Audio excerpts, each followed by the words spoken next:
Ini bab tentang kelebihan berjaga, berkawal fi sabilillah,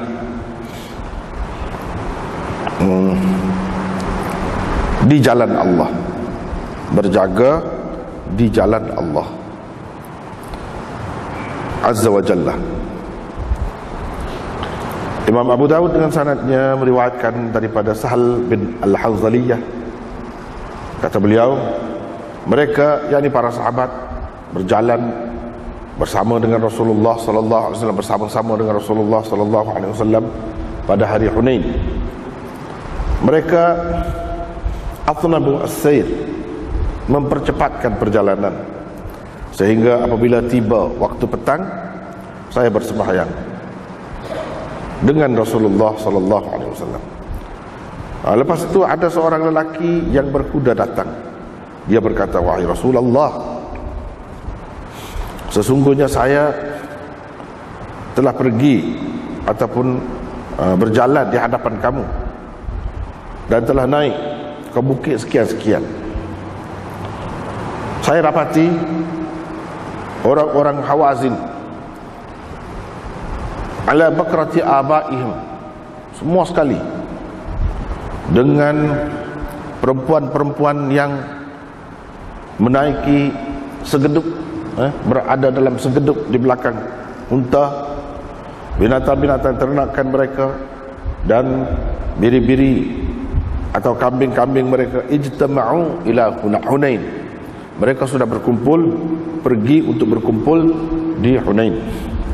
Rasulullah sallallahu alaihi wasallam tersenyum dan baginda bersabda, itu adalah ghanimah untuk orang-orang Islam besok, insya-Allah. Kemudian baginda bertanya, siapa yang akan berjaga pada malam ini? Siapa yang akan menjaga kita, mengawal kita pada malam ini? Kata Anas bin Abi Marsad Al-Ghanawi, saya, wahai Rasulullah. Nabi SAW kata, naiklah kuda kamu. Dia pun naik kuda dia dan datang kepada Rasulullah SAW. Maka Rasulullah SAW mengarahkannya, kata kepada dia, istaqbil hadha syam, pergi ikut lereng gunung ini, sehingga apabila engkau berada di puncaknya, naik sampai ke sana, kata dia. Wala nugharranna min qibalika al-lailatah, jangan sekali-kali kita diserang dari arah kamu pada malam ini. Jangan sampai ada orang serang kita dari sebelah kamu. Kamu kena jagalah situ. Bila tiba pagi besok, Rasulullah sallallahu alaihi wasallam keluar ke musallanya, lalu bersembahyang 2 rakaat. Kemudian bersabda, hal ahsastum farisakum, kamu perasankah farisakum, mana orang yang berkuda tu, orang yang berkuda yang bersedia untuk mengawal tu, adakah kamu perasan dia mari? Jawab mereka, wahai Rasulullah, kami tak perasan pun. Lepas itu diiqamatkan untuk sembahyang. Maka Nabi SAW bersembahyang dalam keadaan baginda berpaling ke arah lereng gunung itu, ke lereng gunung itu, sehingga bila dia selesai bersembahyang dan memberi salam, terus beliau, yakni Nabi SAW, bersabda, abashiru, terimalah berita gembira, pengawal kamu yang berkuda itu telah pun datang. Kami pun mula menengok, melihat di celah-celah pokok di lereng gunung itu, memang dia telah pun datang. Sehingga apabila berada di hadapan Rasulullah sallallahu alaihi wasallam, dia memberi salam dan berkata, sesungguhnya saya telah berada di puncak gunung itu, di mana saya diperintahkan oleh Rasulullah sallallahu alaihi wasallam. Bila tiba pagi, saya naik ataupun tengok dari kedua-dua gunung itu, Syi'bain asal maknanya lereng, maknanya gunung yang berada di lereng itulah, kedua-dua lereng itu. Saya perhatikan, tidak saya dapati sesiapa pun.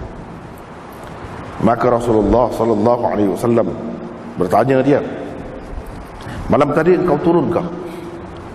Dia kata tidak, melainkan untuk bersembahyang atau untuk qada hajat saja. Maka Rasulullah sallallahu alaihi wasallam bersabda, qad aujabta, sudah pastilah engkau,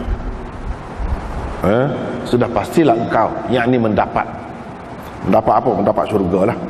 Fala alaika alla ta'mala ba'daha, tidak mengapa lagi kalau engkau selepas ini tidak beramal pun. Ini bab larangan meninggalkan berperang. Imam Abu Daud dengan sanadnya meriwayatkan daripada Abi Hurairah, daripada Nabi sallallahu alaihi wasallam, baginda bersabda, sesiapa yang mati walam yaghzi, dan dalam keadaan, sesiapa yang mati dalam keadaan dia tidak pernah berperang, walam yuhaddits nafsahu bighazmin, dan tidak bercita-cita untuk berperang, mata ala syu'bati nifaq, dia mati di atas satu cabang nifaq, satu cabang kemunafikan. Imam Abu Daud dengan sanadnya meriwayatkan daripada Abi Umamah, daripada Nabi sallallahu alaihi wasallam, baginda bersabda, sesiapa yang tidak pernah berperang atau tidak menyiapkan tentera untuk berperang, atau tidak menjaga ahli keluarga orang yang keluar berperang dengan baik, Allah akan menimpakan azabnya. Allah akan menimpakan azab atau malapetaka ke atasnya, kata Yazid bin Abd Rabbih dalam hadisnya sebelum hari kiamat. Dengan sanadnya Imam Abu Dawud meriwayatkan daripada Anas bahawa Nabi SAW bersabda, perangilah orang-orang musyrikin dengan harta benda kamu, diri-diri kamu, dan lidah-lidah kamu. Ini bab tentang nasakhnya nafiril ammah, seruan umum untuk berjihad, dengan adanya seruan khusus untuk berjihad. Imam Abu Dawud dengan sanadnya meriwayatkan daripada Ikrimah, daripada Ibnu Abbas, katanya, illa tanfiru, jika kamu tidak keluar berperang, yu'adzibkum azaban alima, Allah akan menyiksa kamu dengan siksaan yang pedih. Itu ayat yang pertama.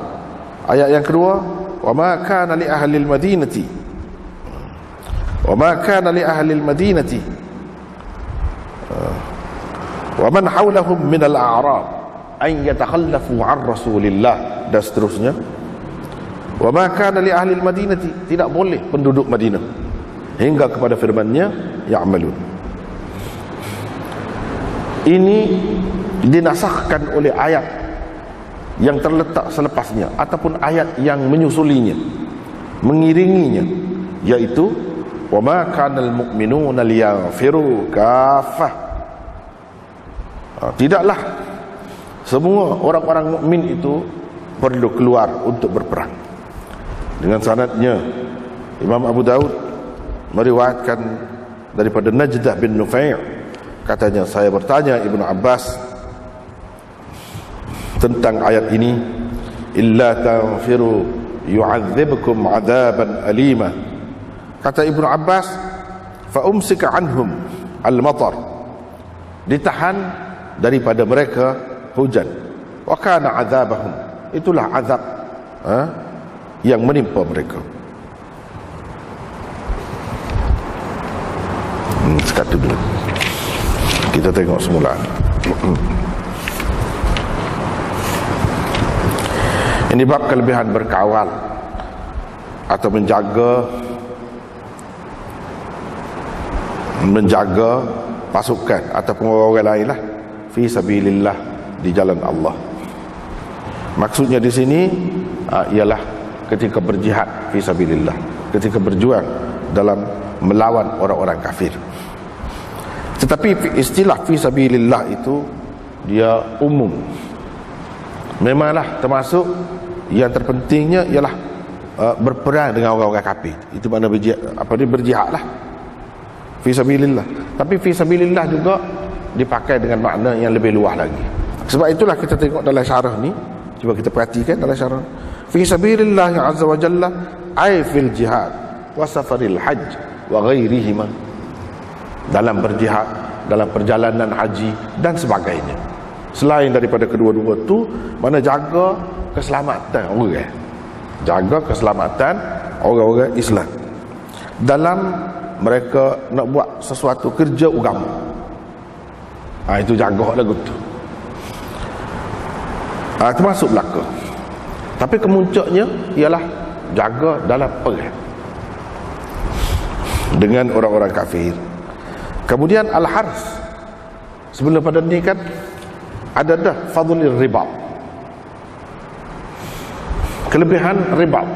Ribat itu berkawal juga. Ribat itu berkawal juga. Berkawal di mana? Cuma berkawal ini berkawal di sempadan negeri, sempadan negara, untuk menjaga keselamatan negara. Itu ribat. Itu ribat. Ada juga orang pakai ribat itu dengan makna bersuluk ataupun beribadat kepada Allah di zawiyah atau tempat-tempat khusus untuk beribadat tu oleh orang-orang sufi. Itu satu penyelewengan, satu penyelewengan. Bukan itu maksudnya ribat itu.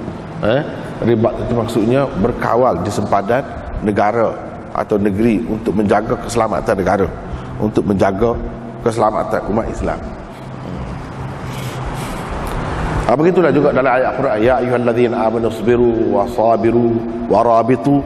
Rabitu tu pun ada begitu. Tapi kadang-kadang orang-orang sufi dia bawa tafsir ala ke dia. Tu lari jauh. Rabitu tu mana ribat tu. Ini ribat itu masdar dia. Masdar dia mana berkawal di sempadan negeri, sempadan negara. Itulah makna asalnya. Atau kemudian kalau dengan makna pinjaman, dengan makna begitu gini, itu bolehlah jauh-jauh beribadat untuk jaga diri kita, jaga nafsu kita misalnya. Itu makna bukan asal. Makna asalnya seperti dalam hadis inilah. Adapun harus jaga ni tidak semesti di sempadan, di antara dua negeri. Jaga mana-mana bahagian. Jaga rumah ke, jaga sekolah ke, ikutlah jaga apa-apa. Asal jaga tepat orang nak buat kerja agama. Itu maksud di sini. Tetapi seperti kita kata tadi, kemuncaknya berjaga ataupun berkawal pada ketika berperang untuk menjaga keselamatan orang-orang Islam. Itu kemuncaknya lah. Kemudian Imam Abu Dawud mari hadis ini daripada mana? Sahal bin Al-Hawzaliyah, bahawa sahabat-sahabat berjalan bersama-sama dengan Rasulullah sallallahu alaihi wasallam pada hari Hunain, dan mereka menyegerakan, mempercepatkan perjalanan sehingga bila sampai pada waktu petang, saya bersembahyang dengan Rasulullah. Setengah ulama kata asyiyah itu sembahyang zuhur, setengah kata asar. Tak apalah, tapi lebih banyaknya zuhur, sebut zuhur. Bila sembahyang zuhur tu, tiba-tiba mari satu orang sahabat juga yang berkuda, naik kuda. Dia kata, wahai Rasulullah, saya sudah pergi dah depan, saya mari sini sebelum daripada kamu lagi, naik pakai depan dah. Saya naik dah bukit tu naik dah, kata dia. Bila saya naik atas tu tengok puak-puak Hunain, puak-puak Hawazin, puak-puak Hawazin sedang menuju semua sekali. Bakrat ya abihim abaihim ni, mana semua sekali. Tak ada agak-agak, tak ada ninggal dah puak-puak dia ni.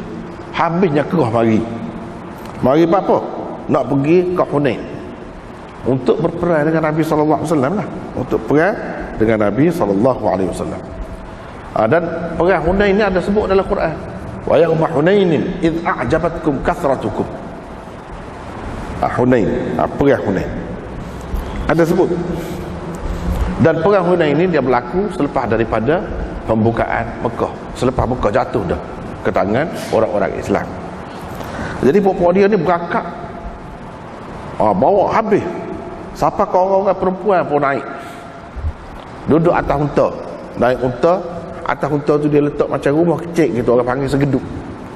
Segeduk tu rumah kecil atas unta, biasanya disediakan untuk orang-orang perempuan.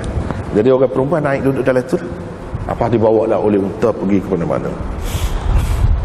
Lepas tu binatang-binatang ternakan pun bawa belakang. Cara-caranya kalau bagi mereka tu, kalau bawa belakang tu mana tidak nak pergi semetar tu, kira bersedia sungguh tu. Mana kalau duduk sana tu lama, nak makan kap, dia kena ke bergantung kepada makanan-makanan hak sepatu lah, sembelih unta, sembelih kambing, sembelih beri, tu je pokok dia. Lepas tu nak pergi ke tempat tu, tempat orang lain, bukan kawasan dia, bukan nak boleh nak menanam-nanam ke apa tu, tak ada masa dah. Jadi bawa ni dengan kambing, beri, gapo unta ni, kira-kiranya kalau perlu kak lama pun tinggal ke kawasan mereka, dia boleh hidup lagi, mereka boleh hidup lagi. Itu maksudnya. Mana cara nak peras mati lah. Gitu. Jadi mereka telah berkumpul, mana nak pergi ke Hunain. Rasulullah sallallahu alaihi wasallam senyum. Enggak, kalau berkumpul pun jadi apa? Jadi hak tu boleh makan kita dah, Nabi kata. Mana jadi akan jadi harta ghanimah, harta rampasan kepada kita, tak ada lain kata dia. Sambil senyum. Esok insya-Allah, Nabi kata. Jadi mana isyarat kepada menang. Tapi menang pun dalam Quran sendiri sebut, tidak kata menang tu menang dengan mudah, tidak. Menang itu pasal apa? Idh a'jabatkum kathratukum falam tughni 'ankum syai'ah. Dalam Quran sebutnya tu. Maknanya bila ramai kan, Mekah kalah, jatuh dah ke tangan Islam. Dapat kau popok ni nak lawan kita. Setara mana popok dia? Jadi berasa kagum dengan ramai. Hak mana kagum? Macam-macam lah kalau kita baca kitab sirah, sejarah kan.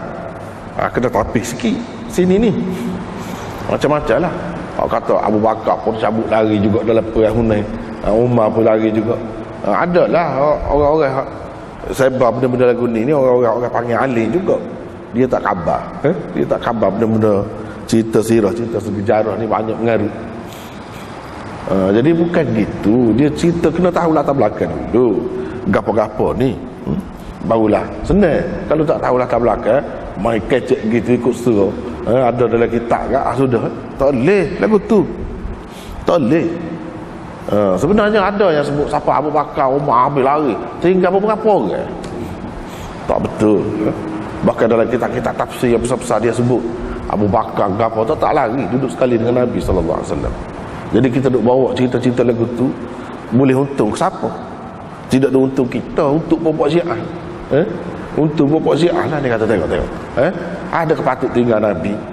Kata sahabat besar sangat, berani sangat, hebat sangat. Tengok tinggal Nabi. Tidakkah bahaya tu tinggal Nabi dalam keadaan lagu tu? Ini tidak faham. Hak sebut dalam kitab-kitab, hak ulama-ulama sebut tu hak mana hak lari. Cerita je begini. Bila Mekah ditawan oleh Nabi sallallahu alaihi wasallam, ramailah hak masuk Islam. Orang-orang Mekah baru masuk Islam. Anak-anak muda baru. Dia belum bersahabat dengan Nabi sallallahu alaihi wasallam lama lagi, baru kenal. Masuk Islam pun baru. Lepas tu hak kafir Nabi tidak paksa masuk Islam. Hak duduk Mekah tu nak Islam. Tak masuk Islam pun tak apa. Bahkan ada sahabat tu tanya, saya nak mikir dulu lagu mana. Mikir. Boleh sebentar aja. Nabi kata lama. Boleh lama lagi. 2 bulan ambil fikir. Itu cara Nabi sini menunjukkan bahawa pemerintah Islam ni kalau dia menguasai sesuatu tempat, dia tak ada paksa dalam agama, tak ada. Tak paksa orang ikut agama ni. Jadi sehingga orang takut, orang mengeri sebab tu masuk Islam. Tidak begitu. Itulah amalan Nabi SAW. Benda ni dapat kita lihat dalam Fatih Makkah. Nabi tak buat agap pun. Jadi mana-mana masuk Islam, masuk. Bila begitu nak perang pula. Bunyi nak perang ni galak lah. Hak baru-baru masuk Islam ni, anak-anak muda ni naik angin. Dapat ke hak ni, puak-puak Hawazin. Sebelum pada ni kita orang Islam telah menghadapi peperangan yang hebat-hebat lagi, dahsyat-dahsyat lagi pun boleh kalah orang kafir. Mekah ni tempat pokok kita pun Nabi SAW boleh takluk dengan mudah. Dapat ke pokok ni, naik angin, naik semangat. Sebab hak baru-baru masuk Islam. So, yang kedua, Nabi SAW bagi peluang kepada hak kafir pun yang duduk di bawah pemerintah Islam di Mekah tu, kalau nak ikut serta dalam peperangan, boleh. Nak pergi perang sekali, duduk oleh orang Islam, bukan duduk oleh orang kafir, duduk oleh orang Islam. Nabi SAW benar juga. Jadi hak kata lari berceludar ni, hak berselerak ni, tinggal Nabi hak tu, demo tu. Demo hak baru masuk Islam tadi, anak-anak muda tu. Dan hak kafir. Tapi tidak semua juga. Lepas pada tu bila Nabi seru tu pergi pula, masuk pula. Mana tidak mudah lah. Allah SWT tak kenal apa yang ujub, berasa diri tu lebih, berasa sedap kedudukan, yakin dengan tengok keadaan bilangan kita ramai. Allah tak suka lagu tu. Sebab tu diuji. Tapi orang Islam benar juga. Peringkat permulaan satu ketika aja. Lepas pada tu lah, lepas pada tu. Jadi hak tu sebenarnya kalau ada pun hak lari, cabut lari berselerak. Dan para ulama buat kesimpulan daripada cerita itulah juga bahawa orang kafir boleh jadi tentera dalam Islam. Boleh jadi. Kerajaan Islam boleh bagi. Untuk orang kafir hak mana nak jadi askar boleh. Dia pegang daripada hadis tu, cerita tu lah, cerita perang Hunain. Hak ni tak lagi ni. Tak lagi ni. Lepas pada tu lah, lepas pada tu. Boleh jadi buat dia perasan kau dia buat galah lain. Dia buat galah lain, lari.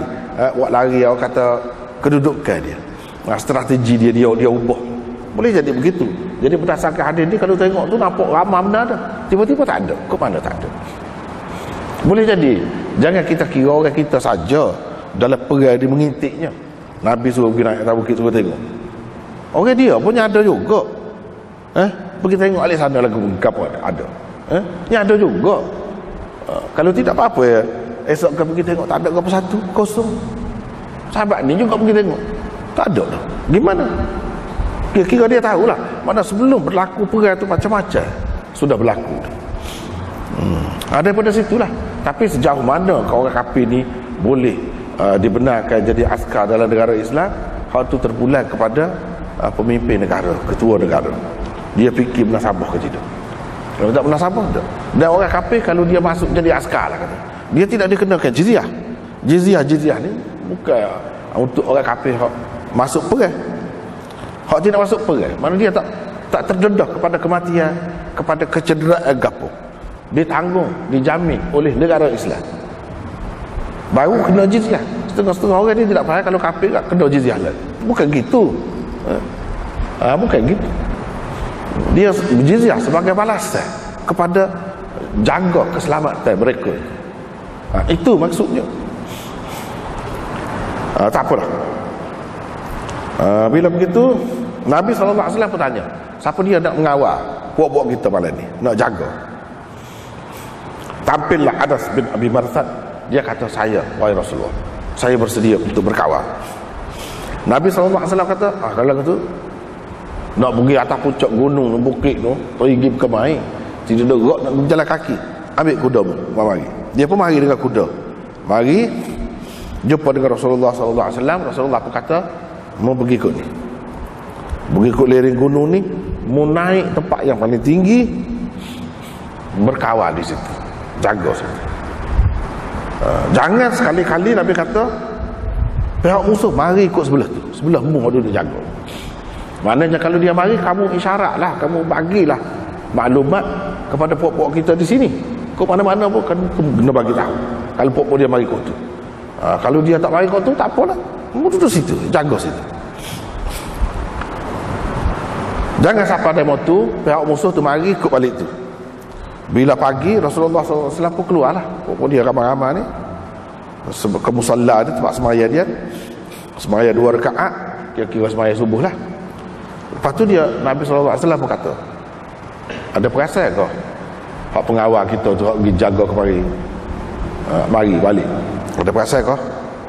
Sahabat-sahabat kata tak ada perasan. Faraka rakaatain ni ni semaya sunat subuh. Nabi lepas pada semaya sunat subuh tanya, ada perasan kau apa ni pengawal kita tu ada mari kau atau lagu mana-mana? Sahabat kata tak ada. Lepas pada tu diiqamatkan suwiba bis salah. Suwiba ni taswib ni makna qamat. Di sini dengan makna qamat. Kadang-kadang suwiba dengan makna lain pula. Waktu kita tengok dalam hadis ni, di sini dengan makna qamat untuk sembahyang subuh. Bila qamat, Nabi SAW duduk tengah-tengah sembahyang subuh, dia paling sahabat perasan. Paling ikut tu tengok. Sahabat perasan. Jadi maknanya hadis ni menunjukkan tengah sembahyang tu paling tak apa.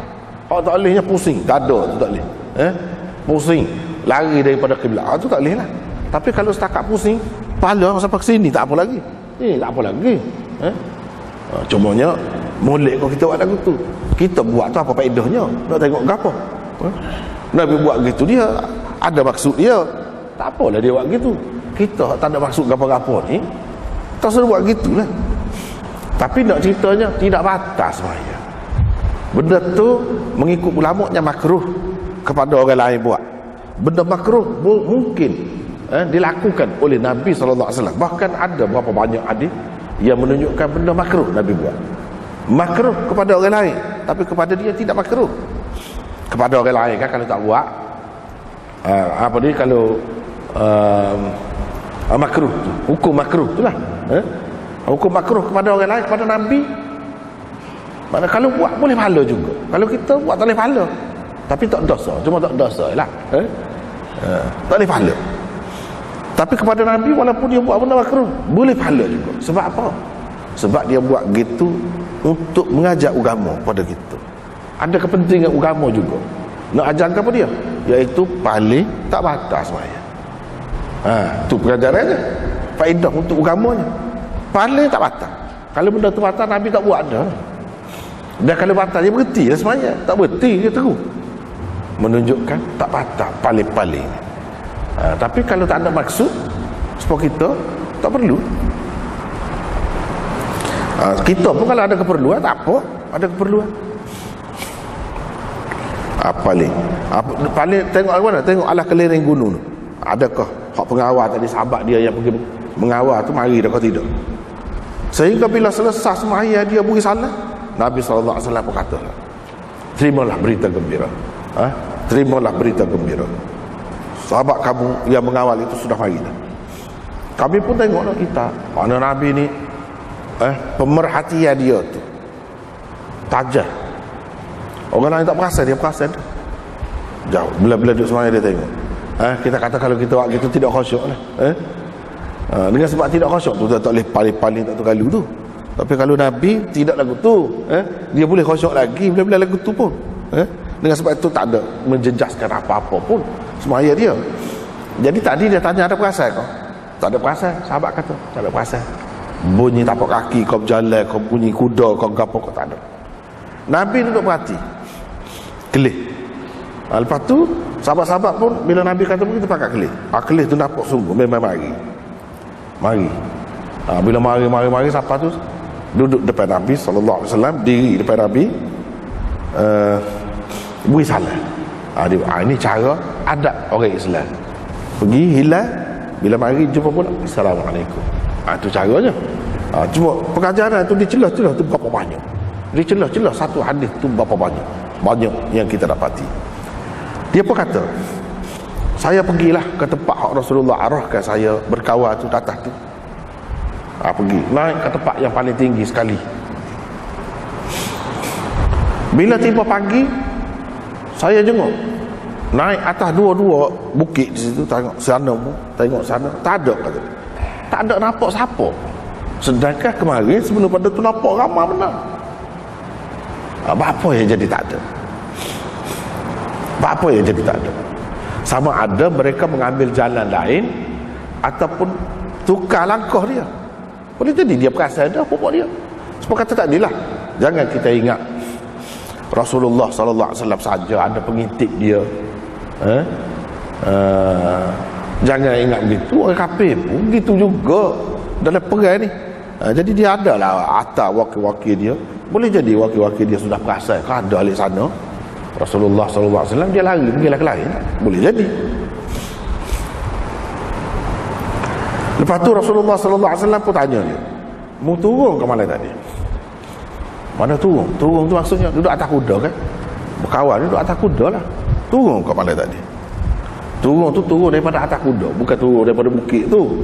Duduk atas tu. Dia kata, "Dek." Tak turun. Mana-mana Nabi sallallahu alaihi wasallam cek semula.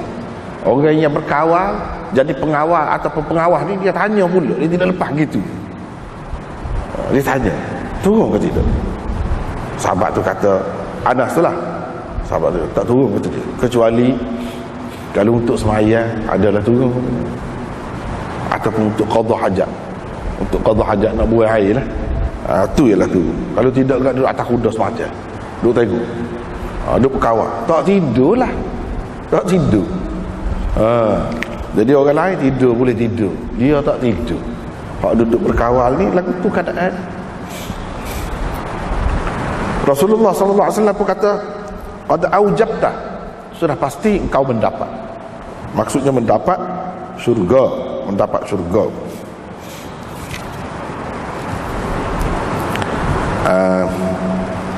Cuba kita tengok di sini. Qad aujabta dalam syarahnya. Qad aujabtal jannah bi'amalika hadha. Kamu sudah pasti mendapat syurga dengan amalan kamu ini, dengan kerja kamu ini. Jadi jaga keselamatan pasukan tentera ini termasuk dalam amal soleh, amal kebajikan juga, yang mana seseorang tu boleh masuk syurga dengannya. Itulah kelebihan, ini ayat kelebihan jaga itulah berkawal untuk menjaga keselamatan pasukan tentera Islam tu. Tidak mengapa dah, Nabi kata, kalau mu tak buat amal pun selepas ni. Oh, siapa setara tu? Tidak mengapa dah kalau kamu tidak beramal pun selepas ni. Selepas daripada mu buat kerja ni, mu tak beramal pun tak apa dah, Nabi kata. Tak beramal lagu mana? Dalam kitab dia kata tatawuan, hak sunat. Mu tak buat hak sunat pun lepas pada ni tak apa dah. Serupa dalam hadis Nabi sallallahu alaihi wasallam kata kepada Sayyidina Uthman, itulah bila dia menyiapkan tentera untuk pergi perang Tabuk, untuk pergi perang Tabuk, Nabi orang panggil Jaisul Usrah, pasukan tentera yang dalam keadaan kesukaran, sebab tak cukup. Sayyidina Uthman siapkan alat-alat perang, siapkan kenderaan-kenderaannya, semua cukup. Dia sendiri pun pergi perang juga. Apa Nabi kata? Ma dharra Uthman ma amila ba'dal yaum. Tidak akan memudaratkan lagi Uthman apa yang dia akan amalkan, dia akan lakukan selepas hari ini. Mana selepas hari ini kalau dia buat gapo tak akan terjejah dah. Setara tu kedudukan dia, kebajikan yang dia buat tu begitu besar, sampai kalau ada dosa atau kesalahan dia buat tak akan menjejaskan kebajikan dia. Maknanya dalam agama ni ada kalanya sesuatu kerja yang kita buat tu begitu besar makna dia, begitu besar pahalanya, yang mana selepas tu kalau kita ada salah silap tu Tuhan tak kisah mana. Kenapa hal tu barulah ada semangat kita nak kerja agama. Barulah ada semangat kita nak kerja agama, nak jaga agama. Jadi nak jaga berkawal ni, hak ni yalah hak kemuncak tu dalam bentuk hak zahir, dalam bentuk hak lain jaga agama daripada penyelewengan, yalah juga jaga. Kita tak boleh takut kat orang. Boleh takut orang kata buat tuli ikut dia nak kata gapo pun. asalkan kita, siapa maksud kita, agama terpelihara, benda bid'ah, benda khurafat, benda mengarut tak boleh masuk dalam agama, kita kawal. Penat juga tu, nak kawal waktu tu. Dia nak kawal untuk keselamatan akidah umat Islam, amalan orang-orang Islam, nak jaga tu. Besar pahala dia, besar pahala dia. Jangan kita harap nak perang. Bila nak perang? Hak perang tu hak kemuncaknya. Tapi hak jenis-jenis tu maksudnya nak jaga keselamatan lah. Keselamatan umat Islam ni bukan nyawa dia saja, akidah dia, amalan dia, syariat dia, akhlak dia, gapo semua tu masuklah. Jadi pahala besar. Kita kena ingat, setengah-setengah amalan tu begitu besar maknanya kepada Islam, kepada umat Islam, sehingga kalau bila kita buat waktu sedikit sebanyak, kalau ada kesalahan kita, Tuhan ampunkan dengan mudah saja. Hak tu kena faham. Dan kalau tak ada amalan banyak, zahir-zahir seorang amal, seorang biasa, tak kisah. Dia ada benda macam ni dalam Islam. Jangan kita nampak segala-galanya pada benda hak sunat, benda hak kecil-kecil gitu. Jangan nampak gitu. Bahkan banyak amalan-amalan ya kalau kita tak buat kecil, Nabi tak kisah dia kata. Lepas pada hari ni mungkin dia tak buat pun tak ada apa dah. Tak apa dah. Ni kata ke dia. Supaya juga Nabi SAW kata kepada ahli Badar kan, i'malu ma syi'tum faqad ghafartu lakum. La'alla Allah attala'a ala ahli Badrin faqal i'malu ma syi'tum faqad ghafartu lakum. Tentu sekali la'alla, kalau Allah, la'alla Allah tala'a, kalau Allah dan Rasul sebut la'alla, taraji. Kalau orang biasa ni mana boleh jadi, mungkin, mudah-mudahan, harap-harap. Tapi kalau Allah, dia bukan makna begitu, dia dengan makna pasti. Itu kena ingat, pasti. Pasti Allah sudah tahu hati perut ahli Badar, sehingga dia kata, buatlah apa yang munda, aku ampun dulu lagi pada kamu. Buat apa? Buat apa hendak tu kira benda salah dah kira-kiranya. Mana tidak akan menjejaskan. Sebab apa? Ahli Badar ni besar, pahala dia berat, tinggi kedudukannya. Sebab itulah banyak benda contoh-contoh lagu ni dalam hadis. Sehingga benda-benda kecil tu kalau dia tak buat apa, tak apa. Atau kalau dia melakukan kesalahan lebih kurang tu, tak kisah. Pasal apa? Pasal benda hak dia telah buat tu besar sangat. Manfaat dia bukan untuk diri dia, tapi untuk masyarakat, untuk umat. Setengah-setengah amalan kita ni kan kita buat faedah dia untuk kita saja, untuk peribadi ya. Kita puasa kau kamu untuk peribadi ya. Puasa tak berhenti selai sehari pun untuk peribadi. Benda, dia tengok benda tu, amalan tu jenis mana. Biasanya kalau kita tengok dikatakan lebih tu amalan jenis masyarakat, jenis faedahnya berterusan. Faedahnya ada kalanya kalau kita perhati berterusan sampai kiamat. Kesal dia sampai kiamat. Apa-apa yang tidak besar ni, pasal nyabik dengan dia, berkait dengan dia. Jadi itulah yang Nabi SAW kata kepada orang ni, iaitu sahabat dia ni, Anas bin Abi Marsad Al-Ghanawi, bukan Anas bin Malik, nama Anas juga ni, Anas bin Abi Marsad Al-Ghanawi. Dialah yang berkawal. Sebab berkawal tu tak tidur. Supaya juga kalau kita nak jaga agama ni, nak jaga daripada fitnah-fitnah agama macam, tak tidur juga, baca. Cuma dia berkait dengan baca ke, menulis ke, gapo ke, tak tidur juga, penat juga. Dengan sebab itu besar pahala dia. Jadi jangan kita ingat perang ni perang dengan pedas saja, senjata saja, tidak. Nanti kita tengok akan datang Nabi kata lagu mana. Dia tidak khusus dengan hak tu saja. Cumanya hak tu kemuncaklah pada zahirnya. Tengok kira-kira mati selalu situ, rebah mati situ. Itu kemuncaknya. Kemudian ini bab habis dari situ, ini bab larangan karahiyah, larangan meninggalkan perang, larangan tidak berperang. Karahiyah dalam kitab-kitab lama dia dengan makna larangan. Jangan kita kata karahiyah dengan makna makruh. Makruh saja meninggalkan perang itu. Tak pergi perang tu makruh, tak kena.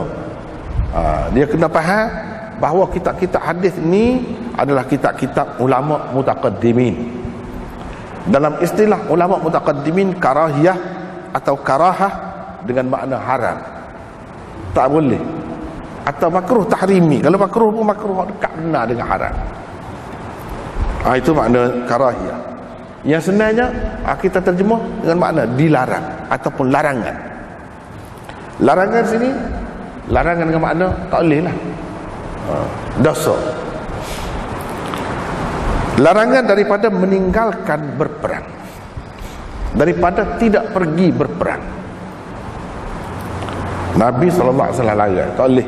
Umat dia ni umat yang berjuang, umat yang berdakwah, dan umat pejuang yang berjuang. Dia nak jadi gitulah. Lepas tu hadis yang Imam Abu Dawud amarinya ialah hadis Abi Hurairah daripada Nabi SAW. Baginda bersabda, sesiapa yang tidak berperang, man mata walam yaghzu, sesiapa yang mati dalam keadaan wawul hal, Allah panggil, sesiapa yang mati dalam keadaan dia tidak pernah berperang. Lam sebelum fi'il mudhari' memberi makna pernah, pada masa lepas, pada masa lepas. Dan lam yaghzu, ghaza yaghzu, ini orang panggil fi'il apa? Fi'il naqis. Adalah ilmu sarah kita belajar ini fi'il naqis. Fi'il naqis iaitu fi'il yang di hujung dia ada huruf illat. Huruf illat tu bila dimasuki oleh amil jazim, alamat jazamnya ialah buang haraf illat itu, bukan alamat jazamnya sukun. Kalau fi'il itu fi'il sahih, baru sukun alamat jazam dia. Ini dia ghaza yaghzu, ghazwan. Ini fi'il ada huruf illat akhir. Jadi huruf illat tu kena buang lah. Sebab tu kita kata walam yaghzu, tak ada waw. Lepas tu ada waw ni, buang lah. Lah bukan betul alik dia. Kalau betul alik dia, mana dia mau tak pandai lagi, tak boleh baca sendirilah kita. Kena ngaji. Gitu je lah, mudah je lah. Lepas tu ada pun dia salah. Kalau kita boleh salah, dia pun boleh salah juga. Mesin cetak boleh salah juga, bukan makhluk berlaku. Hak kurang berlaku. Tapi pengarah dia, hak asalnya orang alim besar. Kita tahu kesalahan yang macam ni tidak mungkin. Kalau ada tersalah orang supaya dia tu, kalau ada pun tersalah, dia tidak mungkin lah dalam keadaan biasa ni kita kata dia tak tahu. Dia nak boleh tulis kitab setara ni, dia kena faham dah tu. Orang selesai dah benda tu. Bukan tak selesai lagi benda-benda lagu tu, baru boleh tulis kitab. Kalau tidak, dia tak boleh tulis kitab setara ni. Walam yaghzu, jadi buah waw, buah.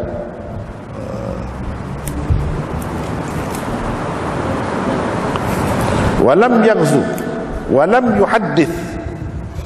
Macam hak bawah mana? Walam yaghzu. Kalau mana-mana pakai kitab ni lah, syarah ni, lepas za itu ada waw, itu pun salah juga. Waw tu bukan duduk situ, waw tu duduk dengan lam. Walam. Ni salah cetak lah, lagu ni salah cetak lah. Jadi kita, kalau orang hak mengaji lah, orang panggil alim, kalau alim dia boleh beza benda-benda lagu ni lah. Kalau salah dia boleh tahu. Kalau tak boleh tahu benda-benda lagu tu, orang panggil tak selesai lagi, tak boleh baca kitab sendiri lagi tu. Tidak alim tu kalau lagu tu. Kalau orang alim dia boleh kesah benda-benda lagu tu. Jadi dia lebih yakin dengan ilmu dia daripada hak ada tepat, hak tersalah tu. Dia boleh yakin lagu tu. Kalau tak boleh yakin lagu tu, tak boleh lagi. Tak lepas lagi lagu maknanya. Mamata walam yaghzu. Waw tak ada. Walam, waw tu duduk dekat lam. Supaya data. Data tu betul dah tu. Cumanya data tu ada waw pula selepas zai. Tu silap. Kalau hak betul dah, kita mana pakai tu, kalau betul dah okeylah, tak ada apalah. Kalau betul dah. Tak hak ni kita ayat dia, kita baca di depan ni. Ada lagu ni keadaan. Dan dia tidak berazam, lam yuhaddith nafsahu, tidak bercita-cita, tidak bercakap dengan dirinya, tidak berkata dalam hatinya, itu makna asal dia. Tidak berbicara dengan diri dia, itu makna asalnya. Tapi payah sikit lagu tu. Maksud dia bercita-cita, berazam untuk berperang. Tak ada nak cita-cita azam apa bentuk pun perang untuk melawan orang kafir, untuk melawan hak sesat, hak menyeleweng, untuk menjaga agama. Tak ada langsung nak fikir untuk tu dalam apa bentuk pun.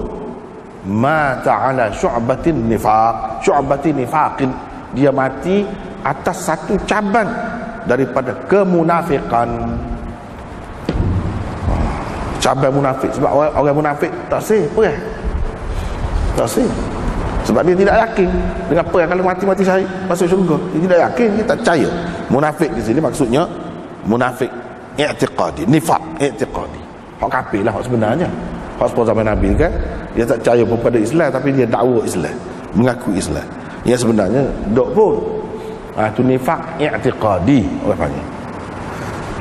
Satu cabang daripada nifaq. Atau kalau kita kata nifaq amali pun lagu tu juga, mana orang Islam tapi kalau dia ada lagu ni sifat dia, tu munafik, tak sempurna lah Islamnya. Supaya orang munafik dalam hadis kata 3 perkara bila ada pada seseorang tu jadi munafik. Bila kecek kat pelawak, bila diberi amanah, apa nama ni, dia khianat, apa ni, bila dia balah kat telaja, telaja. Antaranya hadis tu kan, tu boleh jadi Islam, tapi Islam yang tidak sempurna. Islam Nabi tak usah lagu tu. Tidak akan ada hasil yang apa ni, hasil yang besar, hasil yang menawan hati orang. Tak ada. Kena gaya orang kau lari jauh daripada Islam lagu tu, perangai lagu tu. Orang Islam sengotinya sepak dia mulia, orang tengok dia tu pun orang tertarik kepada Islam. Jadi hak ni pun kalau mati tak ada niat, tak pernah perang. So lepas tu kita mau nak cari kau perang. Ada Nabi SAW minta doa, minta selamat, minta selamat. Tetapi kalau bila berhadapan, jangan lari, jangan mendabik dada, beri-riun, nok sangat, nok. Tak usah buat tak tahu, cuba mengelak diri, begitu. Itu tanda orang pisau sungguh. Sepuluh orang silat lah, orang belajar silat baru-baru pandai silat tu, nak cari peluang, nak tenaga je kan? Tapi kalau tu guru silat semua tak nampak. Orang cokek sikit tak melatah, tak tu kalu. Baru-baru belajar ni nak cokek sikit, nak tobik habis buah dah. Orang pandai sungguh tidak. Siapa masuk dia sungguh, baru tubik buah dia, kalau tidak tak tubik. Gitu-gitu ya, nampak biasa. Lagu tu lah hak Nabi nak orang Islam ni jangan nampak nak sangat, sebab perang Hunain tadi nampak galak sangat lah nak. Tak boleh lagu tu. Ada lah lagu tu tak boleh. Tapi bila berhadapan dengan musuh, jangan lari. Nabi kata jangan lari. Jadi hak ni pun gitu, tak pernah perang. Gak perang ni tak boleh buat tak tu kalu. Tak kena raya salah pula kita. Buat perang tak tu kalu. Dia kena ada ketua, dia kena ada pemerintah, dia kena ada negara, dia kena ada banyak syarat. Ada keadaan-keadaan tertentu tu perlu kepada negara, perlu kepada ketua negara. Ada keadaan-keadaan tertentu dia kena ada ketua. Kalau tidak negara pun tak ada negara pun, dia kena ada ketua. Tak boleh buat suka hati. Kalau tidak mendedahkan diri kita, puak-puak kita kepada bahaya yang lebih dahsyat lagi. Tak saya juga lagu tu. Dan tidak ada bercita-cita, tidak ada niat untuk berperang. Tak boleh. Mana orang Islam dia kena ada cita-cita lagi, niat. Alah kemolek, alah kau lagu ni berlawan tu apa? Litakuna kalimatullah hiyal uliya, supaya ajaran Islam, ajaran Allah tu jadi paling tinggi. Tu Allah ikutlah cara lah ke mana, berkira lah. Jangan jadi Islam ni lemah. Biar Nabi kata al-Islamu ya'lu wala yu'la alaih. Islam tu tinggi, tak ada orang lain lebih tinggi daripada. Duk fikir kita ni kot tu sama. Ikutlah cara masing-masing. Orang dalam bidang ilmu, biar dalam bidang ilmu dia. Orang dalam politik, dia dalam politik dia. Orang dalam ekonomi, dalam ekonomi dia. Orang dalam kajian, dalam kajian dia. Biar duduk situ. Dia kena ada cita-cita tu. Tak asli duduk bawah kekuasaan orang kafir. Tak asli. Biar orang kafir ambil dengan kita. Supaya sampai dulu orang kafir belajar dengan orang Islam. Jadi kalau ni kita terpaksa belajar ni, tak apalah, belajarlah dulu. Tapi jangan ingat nak duduk bawah dia semua. Biar satu hari kita jadi toke, kita jadi hak datang. Dia kena ada niat tu orang Islam. Kalau tidak, ni lah masuk dalam hadis ni. Hadis ni sahih ni. Tak ada masalah hadis ni. Jadi dia kena ada niat tu, berlawan untuk menegakkan Islam. Kok mana-mana pun dia kena ada. Jadi kalau berlawan dalam bentuk ilmu, dalam bentuk kerja, kena orang ilmu. Kalau perang ni tak payah orang ilmu, orang biasa boleh pergi perang.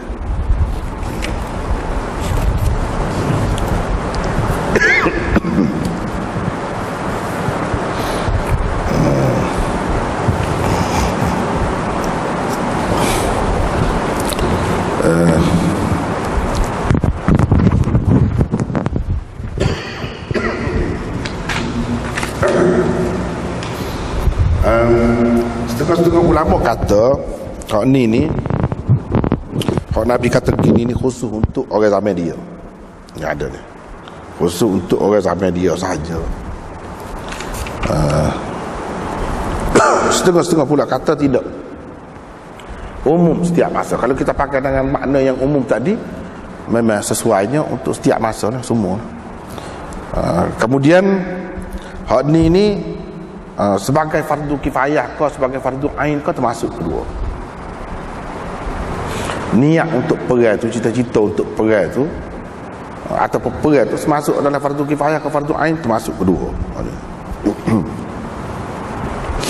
Seterusnya riwayat daripada Abi Umamah daripada Nabi SAW, baginda bersabda, sesiapa yang tidak pernah berperang, ini betul ni, man lam yaghzu, awal tak ada, au yujahiz ghazian. Jadi yujahiz tu mati juga, serupa dengan yaghzu. Mana majzum au tu ataf kepada yaghzu, bukan ataf kepada lam, ataf kepada yaghzu. Bermakna lam tu diulas semula lah, kira-kiranya pada takdir. Kalau ataf ke situ, maknanya man lam yaghzu wa lam yujahiz. Bahkan ada dalam setengah-setengah nuskahnya au lam, memang ada lam. Kalau tak ada pun tak apa, baca dianya mati juga. Jadi majzum, yujahiz ghazian au yakhluf, sama juga, mati juga. Bukan marfu, mati. Sebab atak situ lah, atak situ berlaku. Kalau kita baca bahagian depan tak betul, punah makna, jadi lagu lain. Jadi lagu lain. Au yakhluf ghazian fi ahlihi bi khair. Sesiapa yang tidak pernah berperang atau menyediakan orang yang nak berperang, mana tidak pernah menyediakan, menyiapkan, melengkapkan orang yang nak pergi berperang. Au yakhluf ghazian, atau tidak menjaga ahli keluarga orang yang keluar berperang dengan baik. Dia tak jaga molek jiran dia hak keluar pergi perang tu, dia tidak jaga molek, tidak tanya khabar, tidak ambil berat tentang dia. Bah kedua kena ada sepuluh baru ni lah, sebelum pada ni kan, dia melakukan perbuatan sumbang pula dengan isteri kawan tu. Tu berat benar lah dosanya. Saya rasa Allah Subhanahu Wa Taala tak boleh masuk syurga. Lepas tu orang hak dia buat nyaya tu, dia suruh ambil banyak mana amalan dia, hak dia buat kebajikan dia, ambil belakang. Lepas tu masuk neraka dia. Lagu tu besar dosanya. Di sini dia sebut orang yang tidak menjaga ahli keluarga orang yang keluar berperang dengan baik, tak jaga dengan baik, Allah Subhanahu Wa Taala akan menimpakan malapetaka ke atasnya. Malapetaka. Yazid bin Abdi Rabbi dalam hadisnya berkata sebelum hari kiamat. Jadi malapetaka ni bukan hari kiamat, bukan lepas mati dah, sebelum mati. Mana dalam dunia ni kena dah orang hak lagu ni, kena dah. Jadi itulah akibatnya. Allah SWT murka sangat sehingga dalam dunia ni lagi kena. Jadi hak ni kata Yazid bin Abdi Rabbi, sebab Imam Abu Daud ambil daripada dua orang kan, untuk guru dia seorangnya Ammar bin Uthman, wa qara'tuhu ala Yazid bin Abdi Rabbi. Ni untuk guru yang kedua. Berdasarkan riwayat untuk guru yang kedua dia ada tambahan lagu ni dalam hadis dia sebelum hari kiamat. Dalam riwayat Ammar bin Uthman tak ada sebut sebelum hari kiamat tu. Dia ada sekat tadi saja, iaitu Allah akan menimpakan malapetaka ke atasnya, azab ke atasnya. Gitu. Bila? Tak ada sebut. Kalau dalam riwayat Yazid bin Abdi Rabbi ni ada sebut, iaitu sebelum hari kiamat. Jadi sebelum hari kiamat ni dalam dunia lagi lah, Allah boleh nampak dah. Kena dia. Jadi itulah balasan kepada orang yang ni tidak jaga ahli keluarga, orang yang keluar berperang itu dengan baik. Dan hadis ini bahagian yang pertama dia tu serupa dengan hadis sebelum pada ni. Sesiapa yang tidak pernah berperang, serupa dengan itu. Bahagian yang kedua dianya au yujahiz ghaziyan. Mana kalau tak boleh pergi perang sendiri pun, sokonglah orang pergi perang tu. Sokonglah ke mana? Kalau ada harta, beri harta lah kepada dia, patutnya perlu untuk dia. Mungkin kita kata dengan sebab dia pakai baju besi lah, kita kata pakai baju besi, walaupun kena dah tetap selamat dia dengan sebab kita beri tu. Biar ada peranan, biar ada bahagia masing-masing. Tak pergi tak apa, ada kalanya tak apa. Dalam keadaan yang perlu keluar berlakon, tu tak kira lah tu. Ada kalanya misalnya hak perang tu, jihad tu dalam bentuk fardu kifayah, mana tidak semua kena pergi, tapi hak lain hak tidak pergi tu dia kena fikir juga. Pahala besar tolong orang pergi perang. Begitu juga hak ni, hak perang tu di medan perang tu. Kalau tidak medan perang pun benda-benda lain pun untuk agama ni kena ada sokongan. Jangan tidak ada sokongan. Itu maksud dia. Jangan tidak ada sokongan. Menyiapkan apa dia perlu. Dia perlu apa dia. Kita beri ke dia. Itu maksud menyiapkan orang yang nak pergi berperang. Seperti Sayyidina Osman menyiapkan orang yang nak pergi perang. Itu orang panggil tajhizul ghazi. Tajhizul ghazi, bukan tajhizul mayyit. Tajhizul mayyit tu nak mengurus orang mati tu. Ni tajhiz al-ghazi, menyiapkan, melengkapkan orang yang nak pergi perang. Apa dia yang patut kita beri kepada dia. Dia tak ada kenderaan, kemudian sesuai pula dengan zaman pula. Sesuai dengan zaman pula. Kalau orang pakai bedil, kita beri bedil lah. Zaman lain nak beri pedal, orang tak guna misalnya. Kena bedil, kena bom, kena apa, kena. Itulah maksudnya. Dan pahalanya besar. Kerana Sayyidina Uthman menyiapkan Jaish al-Usrah, maka Nabi SAW kata lepas pada hari ni kalau dia buat gapo pun tidak akan menjejaskan lagi dia. Sebab itulah besarnya pahala. Jaga ahli keluarga dia dengan baik tu. Jangan memandang serong terhadap mereka. Jangan menarik mereka tu melakukan sesuatu yang tidak baik. Jaga keperluan dia. Jangan sampai dia kelaparan.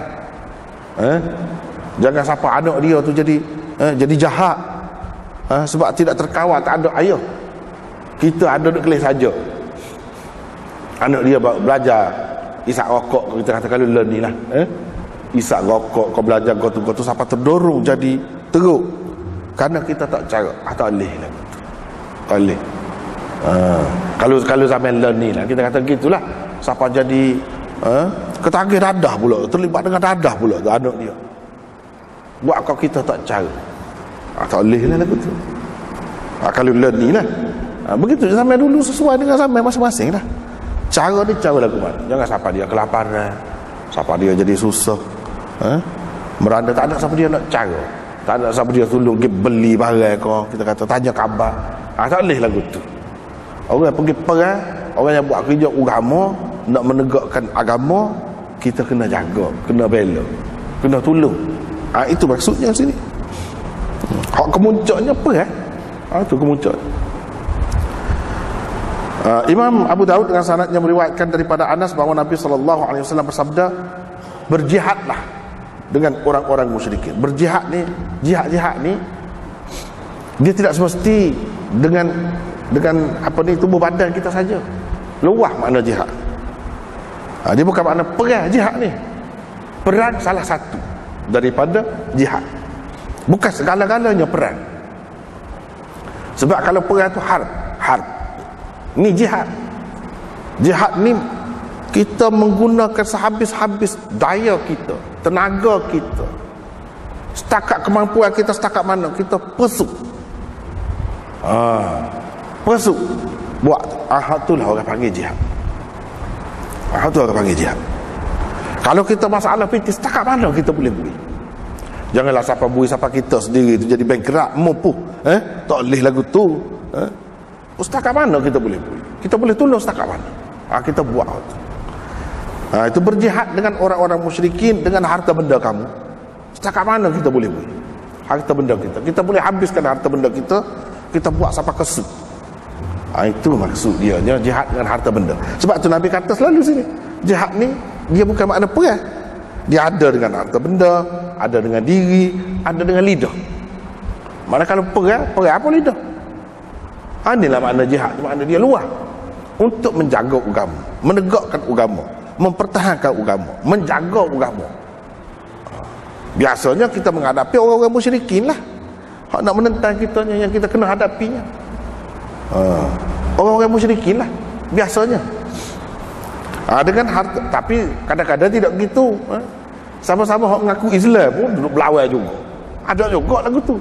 Sebab apa? Dia nak bawa alah kelahi. Dia nak bawa alah kelahi. Jadi terpaksa kena berlawan lah. Hak dia nak bawa tu alah ke mana? Alah ke syirik juga. Jadi kena berlawan tu. Tak boleh lah. Nak bawa alah ke situ juga. Alah ke mana? Alah ke puja kubur misalnya kita kata. Dakwanya ahli sunnah. Tapi nak bawa ke situ.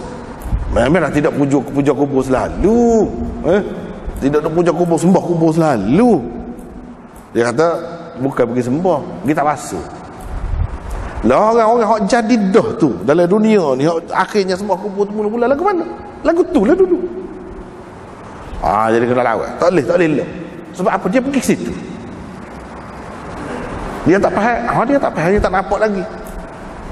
Pasal tidak berlaku kepada dia lagi. Ni tengok orang pengamal dalam dunia ni, orang-orang lain di rata-rata dunia ada hak bang-bang pergi sembah kubur dah. Nak kan tu? Mari mana tu? Mari potong kita longgar lah. Kita longgar. Kita tak kemah dulu, tak tutup pintu kemah lah. Tak pakai kaedah saddu dzara'i. Padahal benda ni menyebabkan rosak akidah. Orang jadi syirik. Kita tak ambil berat. Tak kisah mana. Loh. Itulah boleh jadi. Hak tu pun kena lawan juga tu. Lagu ni tidak musyrikin betul. Tapi nak bawa ke situ. Tanpa dia sedar lah. Tanpa dia sedar. Malainya nak awak nak. Tanpa dia sedar. Jadi kena lawan dengan harta benda kamu. Diri kamu. Diri kamu tu tak pernah lelah lah. Susah. Dan lidah-lidah kamu. Lidah-lidah kamu ni termasuk lidah sungguh ataupun menggunakan pen tulisan. Ni dalam kitab ni dia kata termasuk dalam jihad dengan lidah iqamatul hujjah alaihim, berhujjah dengan mereka, wal munazarah ma'ahum, dan bermunazarah dengan mereka dan menolak mereka, bil bayan, dengan menerangkan dengan lidah dan dengan tulisan, wabil kitabah bil qalam, dengan menggunakan pen. Mana kena lawan apa cara pun. Hak musyrikin sungguh, orang kafir sungguh, atau hak tidak orang kafir sungguh, orang Islam yang terpedaya, yang sedang terseret ke arah tu tanpa disedari, kita kena sekat. Tak boleh lok ke dia, habis bunuh dah, apa dah bunuh.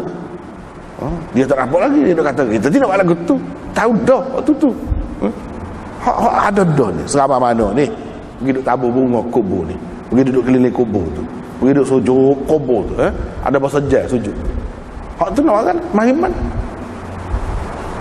Dia pun dah orang Islam juga. Dia orang Islam juga. Takut gitu. Sebab tu tak boleh lock lagu-lagu ni. Dan lepas tu sekat tu lah dulu. Tak ada hak lagi tu. Dia sebenarnya ada kait dengan bab selepas ni juga. Jadi molek dah lah kalau kita berhenti situ. Sekat tu dulu. Wallahu a'lam wa akhiru da'wana alhamdulillah rabbil alamin.